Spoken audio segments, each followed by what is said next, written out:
have this theory that misogyny is the original sin.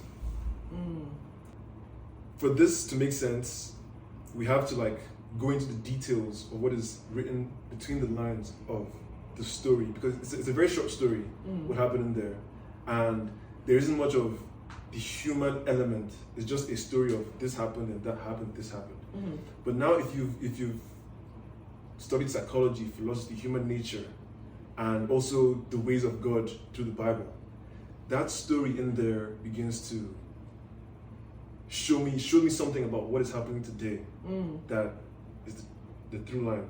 So if you remember in Sunday school, when we're told that story of Adam and Eve and the Garden of Eden, we always somehow left it feeling like the woman was to blame. There was always that thing. Just talked about this the other day. That the woman, both the boys and the girls, and we've known that story forever. So deep down with us, without even knowing why, there's always that blaming Eve. That blame of women, right? Now here's where it gets deep. Let's go back to the story itself.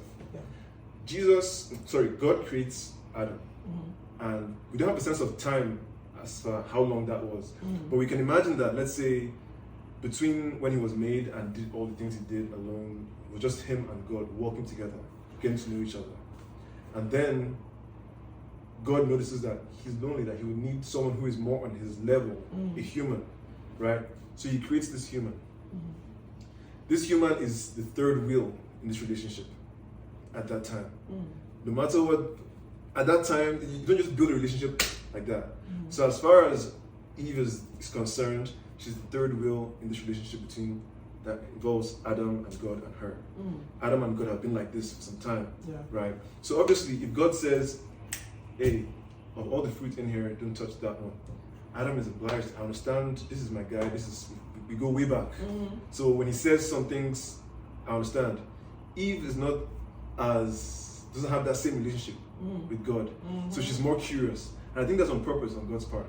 It was like, there's too much familiarity here with God. We need something to spice things up. So he created woman in the way she's made. So he puts her in there and says, don't touch this. And that's also another, again, God being the tricky. Jesus said, be wise as serpents and gentle as doves. That's God. And just as he's good, he can be very, very tricky. So anyway, he puts these two human beings in this garden with this very, very shiny object that you can't miss, but you must not eat. And so Eve, I'm sure her and Adam have talked about it and they agree, okay, we're not eating this thing. And then God says, you know what, let's increase the stakes. And so he sends a serpent to go and, women, the ears is the key to their heart. Sometimes. A lot of the times. It's well documented. You talk the right things at the right time to the right woman. Depends on the woman.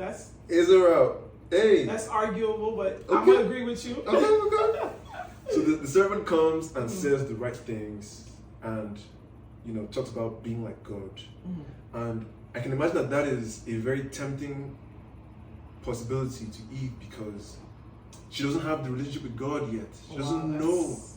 I see where you're going. Yeah. I see where you're going. She doesn't know, God that like level. that. Yeah. So she's trying to understand what exactly is going on. And so the serpent says the right things and she goes and she eats it. Now I believe she eats exactly half of it. And then gives the other half. And she doesn't just give it to Adam. She presents it to Adam. Look what I've done. And look what I now know. This serpent wasn't lying. Like there's information in this thing about myself, about us, about what this is. You need to have this. And I was like, but we agreed not to. So there's I'm sure there's back and forth, but then there comes a point where he decides, okay, since, because a woman has access to her man's heart anyway. So if she says, with her wisdom, she says, this is what's up, that God will understand, whatever. And he eats it. Now, and when you share that kind of fruit with someone, it's like a covenant, like a pact, like we're together. It's you and I now, and that's what Eve wanted the whole time. She wants two of them to be like God is not the third. Yeah. God is the third wheel now. It's you and me. So God shows up and it's like, something's amiss here. Something's different. First of all, you guys are a little bit too close than I realized. I remember, and then Adam panicked because God is still this guy. So he panicked. And if you remember the key moment, which they never ever mention it when they tell the story, the key moment is that when God asked him about what happened, he threw Eve under the bus. Remember? His response to that question? I can't remember the details. The woman gave me. The woman gave me the thing. And the way it's worded, it just sounds like a betrayal of a trust at that time. And two things happen in that moment. Both God and woman and Eve are disappointed in Adam at that moment.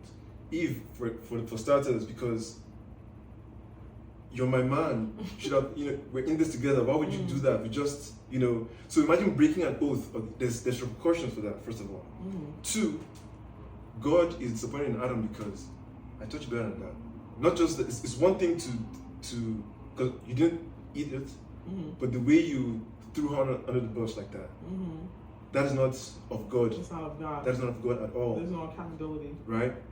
So now, what's interesting is that because of this betrayal between Eve and Adam, there's that historical distrust between men and women.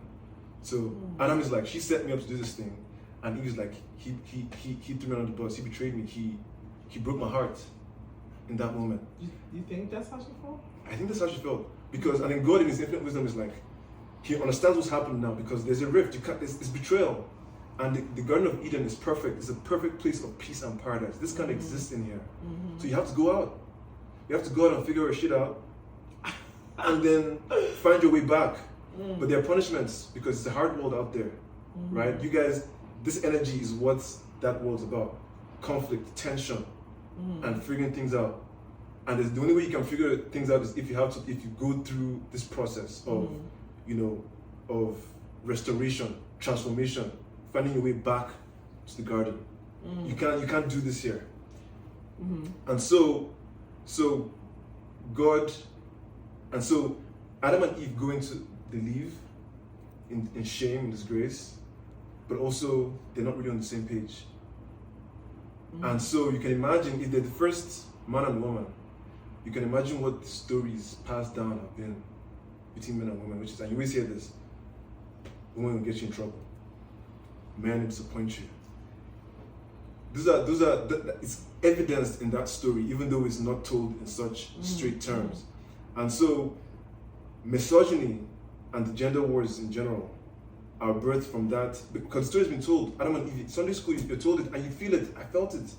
I can remember like, oh, this girl, she's just trouble. That kind of thing. And so that is how it now develops into other social issues, subconsciously, because the seed has been sown. So if you want, my theory is if you want to solve the problem of misogyny and other things that have to do with genders, disparity, is how do we tell that story in a way that makes both parties understand exactly what is at stake?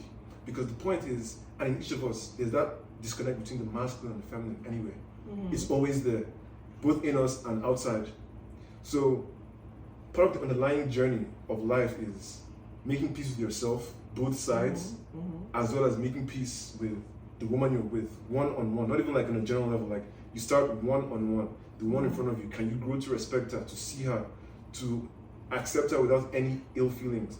And what grace will you develop in doing that? Same with a woman, to look at a man without feeling like men are scum. That men are scum, when women said it, we know where it came, like, we didn't know how deep it goes, but now when I thought about it, like, it's good, like, Eve was probably saying that, this Adam is scum. This guy just broke my heart.